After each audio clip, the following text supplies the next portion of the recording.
So now we're going to do problems from chapter 36. The first one we want to do is problem 36-1. Okay, so CH36 problem 1. Okay, so problem 1 is on diffraction. So the problem says the distance between the first and the fifth minimum of single slit diffraction pattern is 0.35 millimeters, with the screen 40 centimeters away from the slit. When light of a wavelength 550 nanometer is used, you ask to find the slip width, calculate the angle theta of the first diffraction minimum. So this is the single slit diffraction problem. So let me just write down the numbers that's been given. Okay, what we know here is that the first and the fifth minimum of the distance between the fifth and the first is 0.35. So we can draw a diagram like this. So this is the slit direction, a slit location, and this is where the screen is. Okay, and this is where the screen is, and this is your central location. Okay, so what we have here is that, let's say this is the locations of the first minimum, and this is the location of the fifth minimum. So just by looking at this diagram, we can write down the equation that the location of the fifth minimum minus location of the first minimum is 0.35 millimeters. That's given. And also what is given is the distance between the slit and the screen location. We use capital D to indicate that, and that's 40 centimeters. And the wavelength is also given. The wavelength is 450 nanometers.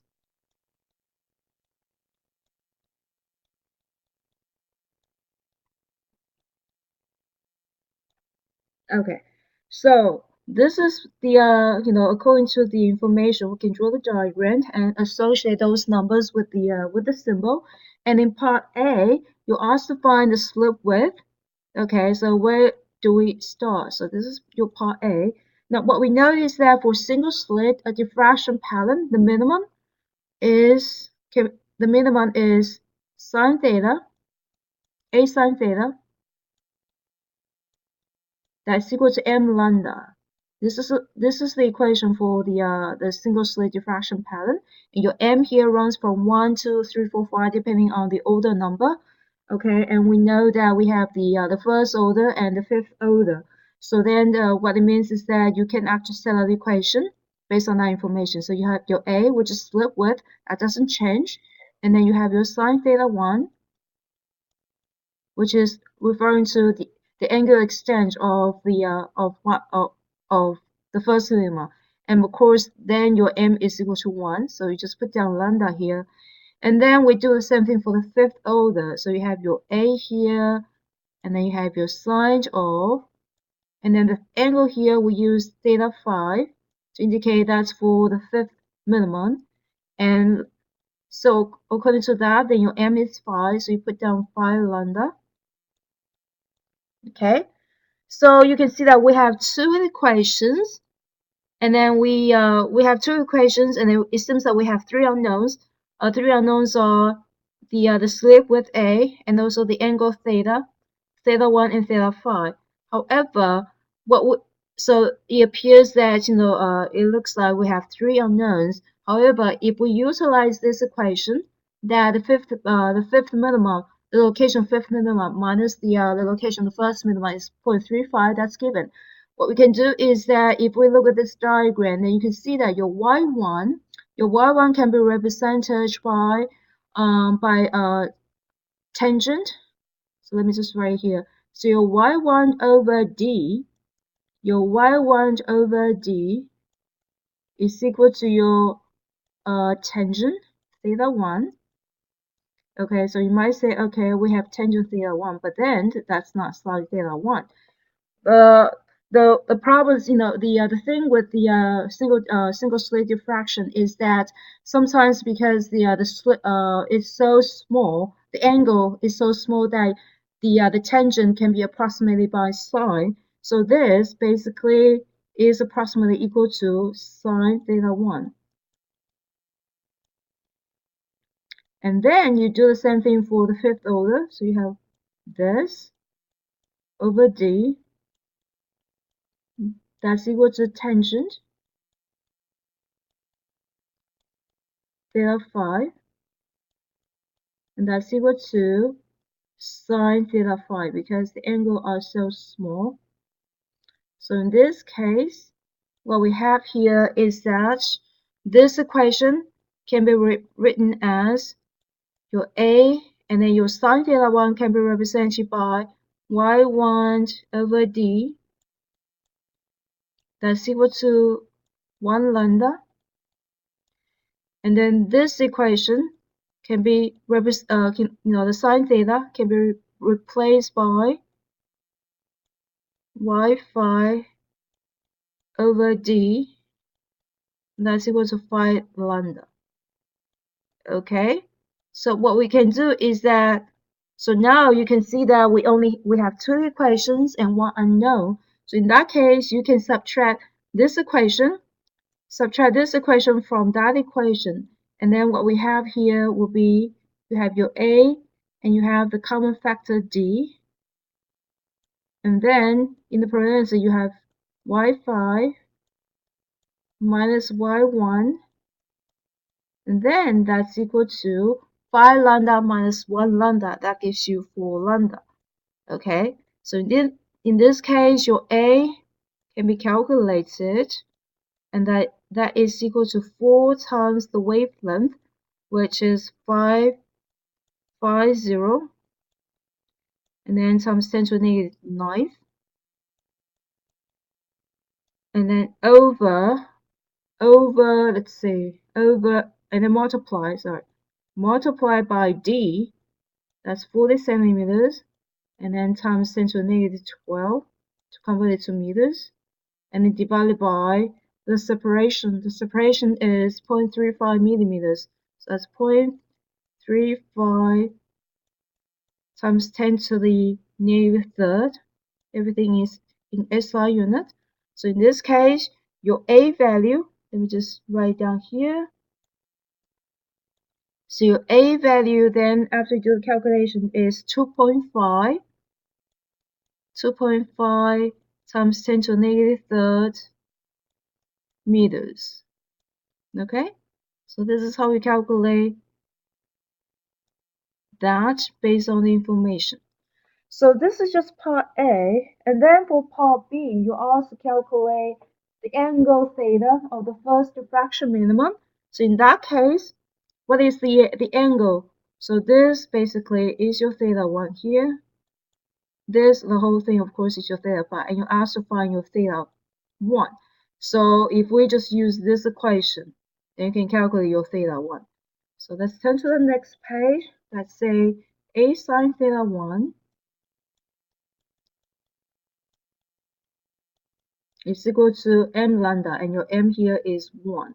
So in this case, you can plug in, let's say, so your theta 1 is basically the inverse sine of the lambda over A. So in that case, what you have here is, you plug in a number,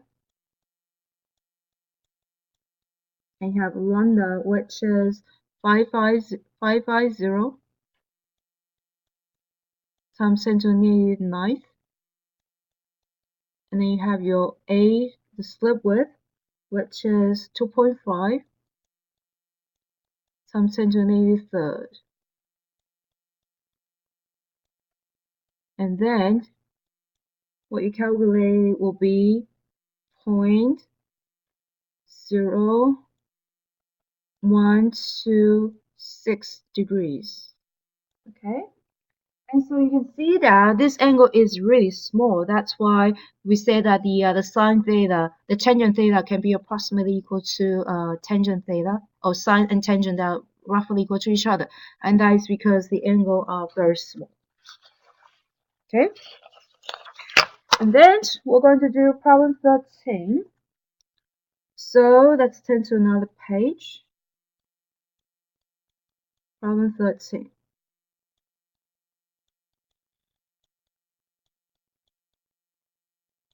Okay, so the problem says monochromatic light with wavelength 538 nanometers is incident on the slit with width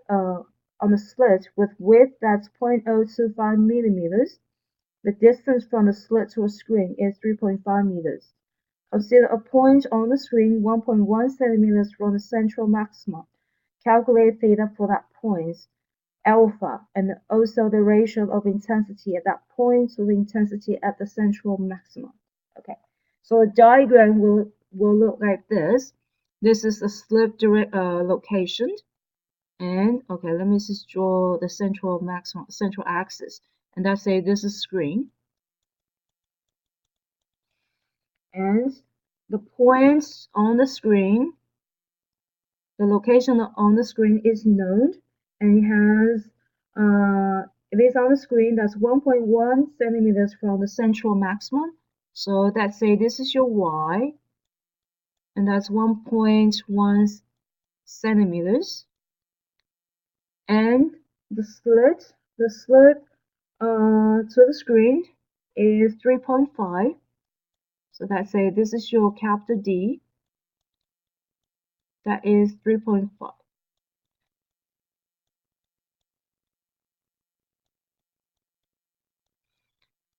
Okay, and the wavelength is let's see, the wavelength is 538 nanometers.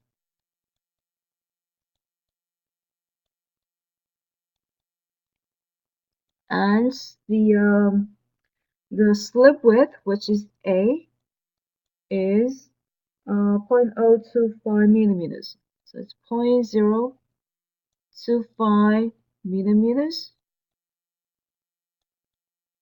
Okay, so I think we have everything.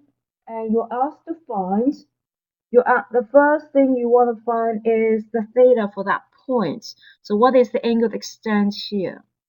Okay, and let's see. All right, so in that case, we can use, because uh ideally we will use a sine theta that's equal to m lambda to calculate your theta. But then because in this case the order number is not given, in other words, it doesn't say whether it's the first minimum, the second minimum, or the third minimum, so you cannot use a sine theta equals m lambda to calculate the theta. But what we have here is you have your y, you have your d. So simple, trigonometry would tell you that this is part A. Your tangent theta is equal to 1.1 centimeters converted to meters divided by the other d, capital D, which is 3.5. So if you do this calculation, you'll find that your theta is 0.18 degrees. Okay, so that's your 0.18 degrees. And then, so this is your part A. Now part B asks you to find alpha. So what is alpha? Alpha, in class we define alpha to be, we'll have an equation for alpha, and then alpha is equal to pi times A over lambda, and then times sine theta. We have everything in front of us. We just calculate our theta. So all we need to do is just plug in a number. So you have your pi, which is 3.1415, 3.1415, and then times your age, which is 0.025, and then times 10 to the negative third, because everything has to be in SI units. and then times sine theta. Okay, so I run out of place. So let's say we multiply this sine and then 0.18 degrees, and the whole thing is divided by lambda, and your lambda here is 538 times 10 to the negative 9. So after you do this calculation, you'll find that your alpha is equal to, if you express that in radians, because alpha, you have the choice of to express it as in radians or in degrees, depending on what equation or the subsequent calculation is required. So in this case, you can calculate your alpha in terms of radians. I mean, when you plug in this number, this will give you the alpha in radians. So this will be 0.46 radians. And if you want to convert that to degrees, you can do that. So basically, you just have 0.46 times 180 degrees, and then divided by pi. That will give you alpha in angle in degrees. So that will be 26.36 degrees. Okay, so either way, either in radian, express that in radians or degrees, that is fine. So this is A and B. Now C is, you want to find the ratio of the intensity at that point to the intensity at the central maximum. So let's say the intensity at the central maximum, we call that I sub m. Then you want to calculate this intensity as a function of as a function of theta at that point, because we know that intensity depends on the location on the screen. Okay, so how do we do that? That's the equation. So that equation is intensity as a function theta is related to the intensity at central maximum in the following equation. So I of theta is equal to Im, and then you have your sine alpha over alpha squared. So you can see that in this equation, your alpha here in the denominator, you definitely want to use that in radians. Now in the numerator, because you're using you want to calculate sine alpha. So depending on the mode on your calculator, if your mode is set in degrees, then you have to use the alpha in degrees. If the mode on your calculator is set on radians, then you use the radian value, for alpha. Okay, so when you do calculation, this kind of little things you do have to pay attention. So let's say now we still don't know our the intensity at the angle theta, and then we don't know the intensity at Im, but that's okay because we want to find ratio. So how do we find ratio? So if you to find ratio, basically you can divide In on both sides, so you have your I of theta over Im, and that is what we call ratio. And I sub m is the intensity at the central maximum, which usually is a constant. And so that's on the, so if you divide In on both sides, you have on the right hand side, it's just sine alpha over alpha squared. And so we can plug in the numbers. You have your sine and then your alpha value. You use degrees, so that's 26.36, and then in the denominator, I used alpha in radians, 0.46. So you can punch into a calculator and calculate this, and then the answer is 0.93. So in other words, the intensity at the angle theta is about 93% of its central maximum, and that's how you calculate, the intensity. That's by a single slit diffraction pattern. Okay. Now we want to move on to another diffraction problem. That's problem 43. Problem 43. Okay, so problem 43, part A. How many bright fringes appear between the first diffraction envelope minimum to either side of the central maximum in a double-slit pattern if lambda is 550 nanometers, low d is 0.15 millimeters, and A is 30 micrometers? And part B, what is the ratio of the intensity of the third bright fringe to the intensity of the central fringe? Okay, so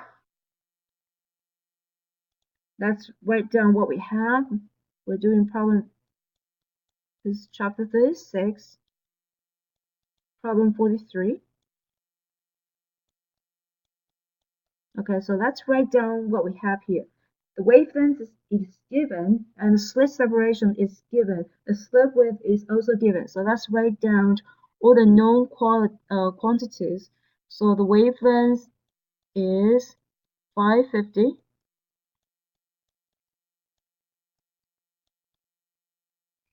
And the slit separation is 0.15 millimeters. And the slit width is equal to 30 micrometers. Okay, and so let's read the problems again. You also find how many bright fringes appear between the first diffraction envelope minimum to either side of the central maximum in a double slit pattern. Okay, what does that mean? If you recall, for a double slit diffraction pattern, let's draw the axis first. So this is the central, and this is the as a function of angle theta. Okay, so on the vertical, this is intensity. On the horizontal, that's the angular extent. So the first minimum envelope. So let's say this is the location where the first minimum diffraction. Let's see, uh, the diffraction envelope minima, the first diffraction envelope minima. So what does that mean? It means that you should expect a diffraction pattern, something like this. So you have a huge in the middle, and then you have another second one. Okay, so this mark the location where the envelope is, and then you also find let's see how many bright fringes appear within this. So definitely what you want to do is find out what theta value. Oh, that's called a theta 1 because that's the first minimum. What theta 1 is for the diffraction pattern within the first minimum. How many bright fringes within that first minimum? Okay, so what we need to do is, sorry, I'm going. All right, so what we need to do is that first of all, because it deal with the diffraction pattern, and you're finding the minimum, and you want to find the angle extent, which is theta 1. So we should use the A sine theta. That's the single diffraction pattern because that envelope is caused by the single slit. So you have A sine theta. You have A sine theta 1 that is equal to m lambda. Okay. And your m here, of course, is 1. So in other words, we want to find out what is the theta 1 that the first minimum occur, and that will be the boundary. Okay. So when you plug in the numbers, you have sine theta 1 that is equal to m is 1 and then lambda is 550, so it's into negative 9, and then over your a is 30, and then times 10 to the negative 6. So in this case, when you punch in the numbers to your calculator, you'll find that your theta 1 is equal to 1.05 degrees.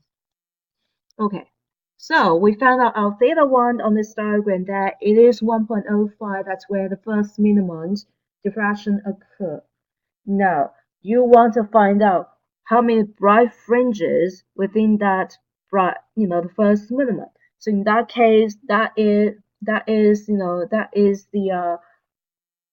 double slit interference pattern.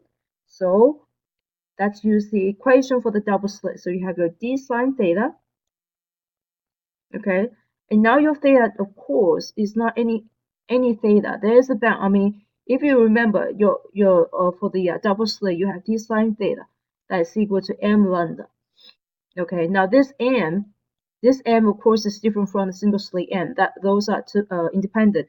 In this one, your m here is equal to 1. And in this instance, your m we don't know, and we're asked to find, okay, how many bright fringes, which means that how many orders of the bright fringes will appear. So what we do know is that if we rearrange this equation, you'll find that your m is equal to d sine theta and then over your lambda. And we also know that your theta has to be confined within the boundary of theta 1. So your theta has to be less or equal to theta 1 because you asked to find how many broad fringes within that first minimum. Okay, so your theta 1 is 1.05. So in this case, what we found here is that your n must be less or equal your d sine theta 1 over lambda. So we can calculate what's on the right-hand side of the equation. On the right-hand side of the equation, what we have here is that your d is 0.15 times 10 to the negative third, and then times sine of theta 1, and your theta 1 is 1.05, and then over your lambda is 550 times 10 to the negative ninth. So what we have here is that if you punch into a calculator, you'll find out on this whole thing is equal to 4.99.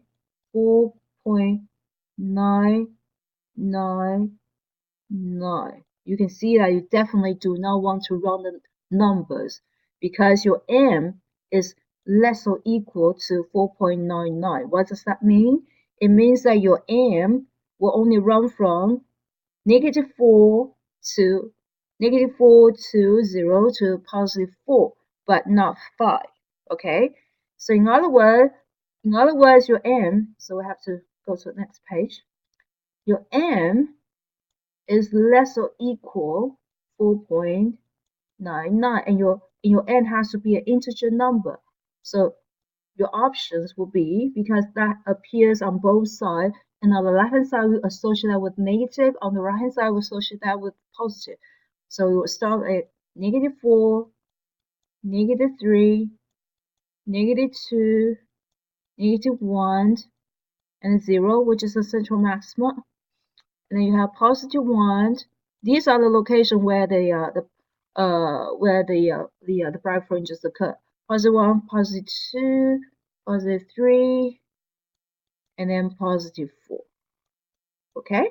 So in other words, let me redraw the diagram. So you have this, you have that. This is your first minimum envelope, and then you have something like this. You have this. You have this. And so the central maximum. Okay, so this is your central maximum. Okay, so you have one. Sorry, this is your m equals 0, and you should have that. Okay, let me just draw a line to indicate that. This is m equal to 1, m equal to 2, m equal to 3, and n equal to 5. Okay, likewise you have 1, 2, 3, and 4. So this is 1, 2, 3, and 4. Okay, so how many lines will appear? So there will be 9 bright fringes. This is how you determine how many bright fringes will occur. within the first minimum, within the first diffraction minimum. Okay. Right. So part B, you also find the intensity ratio of the third bright fringe to intensity of the central fringe. So again, we have to use the right equation. This is a double slit diffraction pattern. So the equation for the intensity is this equation. So I intensity as a function of angle is equal to the intensity of the central maximum, which we use I sub n. And then because we're dealing with the double slit, we are using cosine beta square. This pertains to the double slit effects, and then times sine of times sine of alpha over alpha square. This comes from the first, the diffraction minimum, diffraction effects. So now what we need to do is, so what is that beta and alpha? Our beta, let me just write in the next page. So our beta is defined as pi d lambda, and then times sine theta, and now alpha is defined as pi a lambda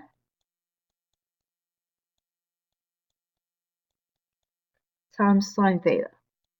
Okay, so in order to find the third, the intensity of the third bright fringe, which means that we need to figure out, all the, if you look at these equations, the D, the A, the lambda is all given, but what is theta? Theta would be where the locations of the third bright fringe. So how do you find the location of the third bright fringe of that diffraction pattern? Then we use the equations of the double slit, which is d sine theta is equal to m lambda. And your m here is 3 because that's a third order. Okay, so what does that mean? You don't even have to calculate the numerical value because we can just express our sine theta in terms of these values. So our sine theta here would just be 3 lambda over the slit separation, just by looking at that. If you want to calculate numerical value, you're welcome to do so, but that's kind of redundant because you want to calculate sine theta, and sine theta can be represented by 3 lambda over d, so you might as well just use that. Now the important thing is that you want to calculate your alpha and beta. Okay, so your beta value will be pi times d over lambda, and then you have your sine theta. So let's replace sine theta with 3 lambda over d. So what do we have? The lambda cancel, the d cancel. So your beta would just be 3 pi. Isn't that beautiful? Now, alpha. We plug in the numbers. So you have your pi a, and then over lambda, and then times the sine theta. Again, sine theta is 3 lambda over d. So what we have here is that your lambda just get cancelled. So you got 3 pi. You have 3 pi, and then you have your a over d. So in this case, you can plug in the numbers. Okay, so you have your 3 pi, your a is 30 micrometers.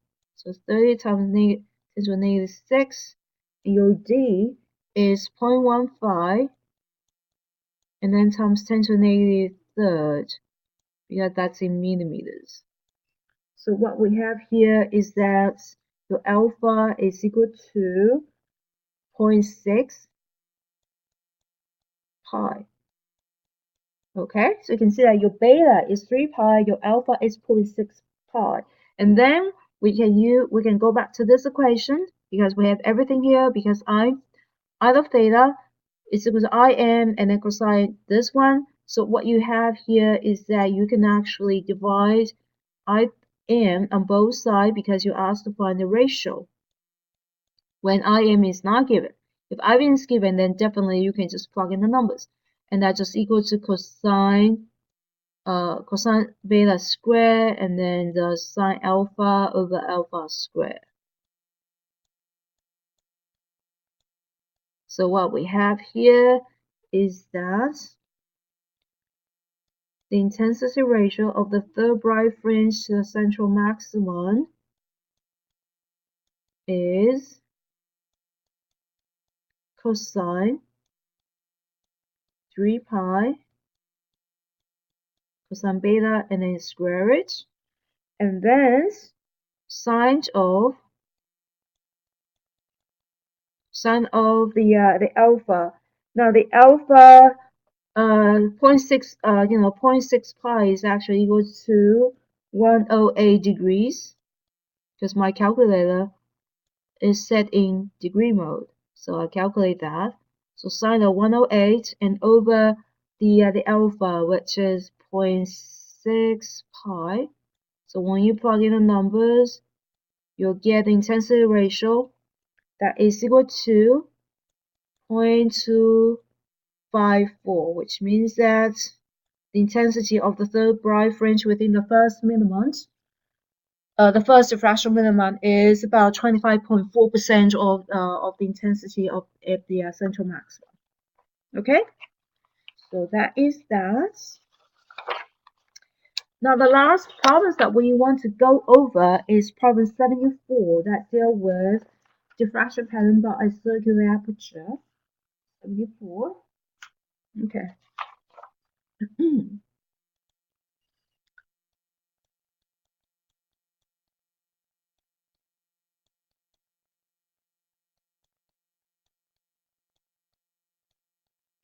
Okay, so 74.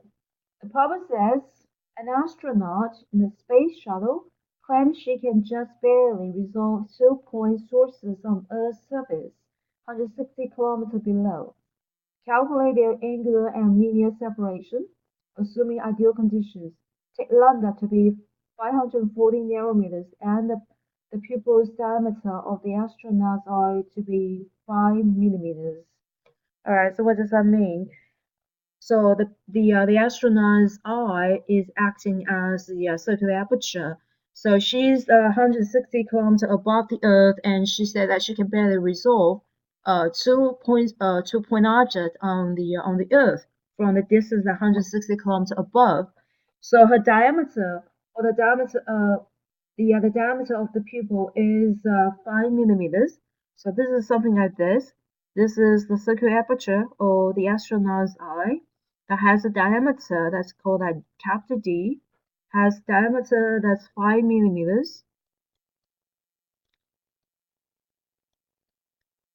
And then there's a 2-point source 160 kilometers below her that she said she can barely resolve.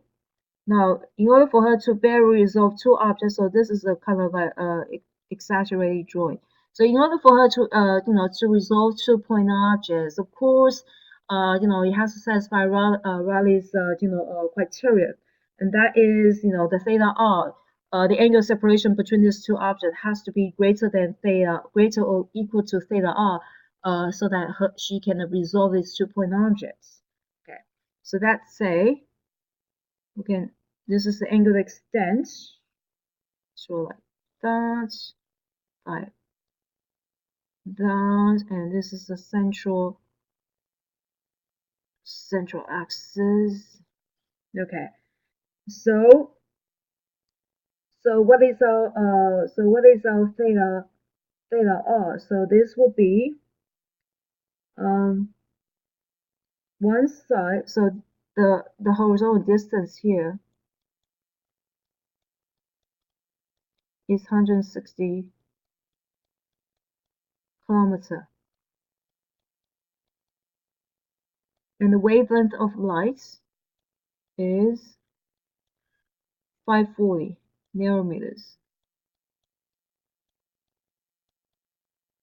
And to be very resolved, the theta r, the criterion is that theta r, the Raleigh's angle for resolvability is equal to 1.22 lambda over d. Okay, so what is your theta r? Your theta r, let's see. So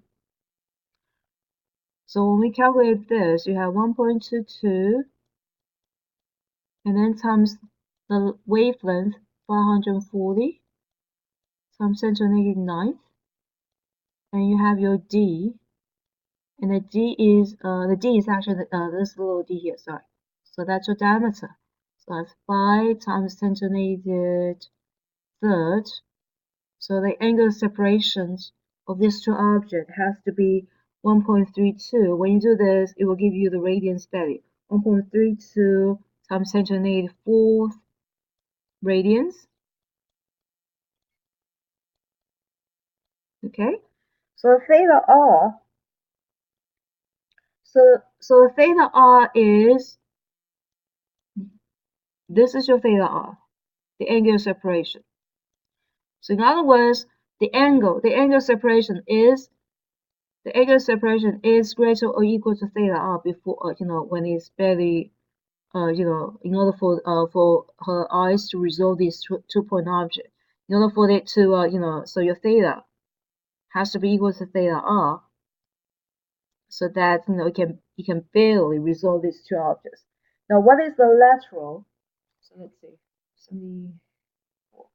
So you also find the angle of separation. Now you want to find the linear separation. So what is the linear separation? The linear separation, of course, refers to this distance here. So how do we calculate that? If we look at this as a right triangle, so this is a blown version, you can see that this is your theta r over 2, and this will be, let's say, this is your this is your L here. So in that case, you have the other tangent. You have your tangent. This is just half. You have another one here. Or if you prefer, this is half of L, and this is another half of L because it's symmetrical. And this is your theta r over 2. But if you just look at this right triangle, then your tangent theta r over 2, this angle is equal to the opposite, which is L over 2, and over the over the adjacent. The adjacent is the height. So you can do the equation like this. So if you rearrange this, you see that your L, which is the lateral or linear separation, your L is equal to h times tangent theta r, and your half, they cancel on both sides. So we can plug in the numbers. Your height is 160 times 10 to the negative 10 to the positive 3, and then times your tangent and then times tangent theta r, and the tangent, of course, is whatever that you plug into here, your theta. Okay, and because it's so small, your tangent theta is pretty much your tangent theta can be approximated by theta, and this is only when you have small angle. So when you do this calculation, well, you find out the answer is equal to 21.12 meters. So in other words, this astronaut claimed that she can resolve the 2-point sources on surface the Earth when they are 21.12 meters apart. Okay, that's the answer. All right, so we've done most of the important problems from this chapter, and so I hope that you will like look at it a couple times so that you know how to do it. And the important thing is that you want to read the problems first and try to do the problems on your own first, and then if you still couldn't understand it, or didn't know how to do it, then you come back and then look at look at this recording just to see what is the point that got you stuck. Okay.